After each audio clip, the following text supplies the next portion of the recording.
And now Iran's summoned the British ambassador to protest statements made by UK Premier against Tehran at a Persian Gulf Cooperation Council meeting. A foreign ministry spokesman said that it has given a strongly worded note of protest over to the envoy over Theresa May's, quote, irresponsible, provocative, and interfering comments at the GCC meeting. Bahram Qasemi said such comments are in contrast with expanding bilateral ties between the two countries and damaging relations. And on Wednesday, May said that London is ready to help the Persian Gulf Arab countries push back against what she described as Iran's aggressive actions in the region. Joining us out of Bristol now is Mr. Tony Gosling, investigative journalist. Hello, Tony. Thanks for joining us on the program once again. And now, your take on the British Premier is thinking, I mean, what is she thinking by making such remarks? Is there not enough tension in the Middle East right now? Well, I feel very sorry for poor Nicholas Hopton, who's the British ambassador in Tehran, because Theresa May seems to be from the school of foot-in-the-mouth diplomacy. Right in the moment, there's a very important deal being struck between Royal Dutch Shell and Iran, as she should know, and she can't go around talking about Iran's aggressive actions in the region, where actually it's a bit rich coming from her. Britain's aggressive actions in the region, along with the United States, has been going on since the First World War. There's also problems because Britain and America have been interfering in the region for a long, long time.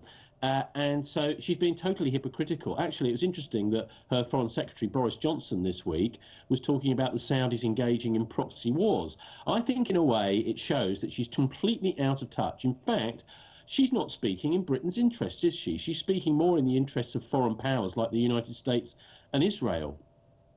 Well, I'm glad you mentioned Boris Johnson, because he also made some remarks to the effect that the UK wants to extend or increase its presence in the future throughout the Middle East. I want to ask you, this presence in the Middle East, perhaps, what do you think the ulterior motives London has for such a move? Well, of course, the obvious answer is arms sales to the Gulf region and the Gulf Cooperation Council countries, like Bahrain, etc. Britain building a base in Bahrain while it's closing something like 40 military bases here in Britain. And this is in the face of protests by Bahrainis. I think what we've got is we've got an authoritarian government at the moment here in Britain. Theresa May represents that. Worth noting that she has not been elected. You know, we like to think that Britain is a democracy. I'm afraid with Theresa May in charge, it's not. There are 150,000 members of the Conservative Party. Not a single one had the chance to vote for her as leader of the party when David Cameron departed from the scene.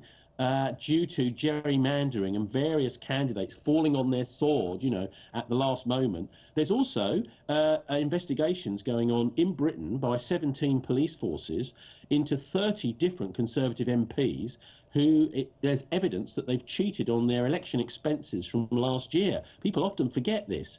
17 different police forces looking into this across Britain, and that could be a bombshell in the months to come, because the Conservatives have only got a majority of 10 in the House of Commons. They could easily lose their majority. So Theresa May has got to start talking the talk, actually, because she's put her foot in it really badly here, and she's ruining the good relations that are starting to build up between Iran and Tehran and London.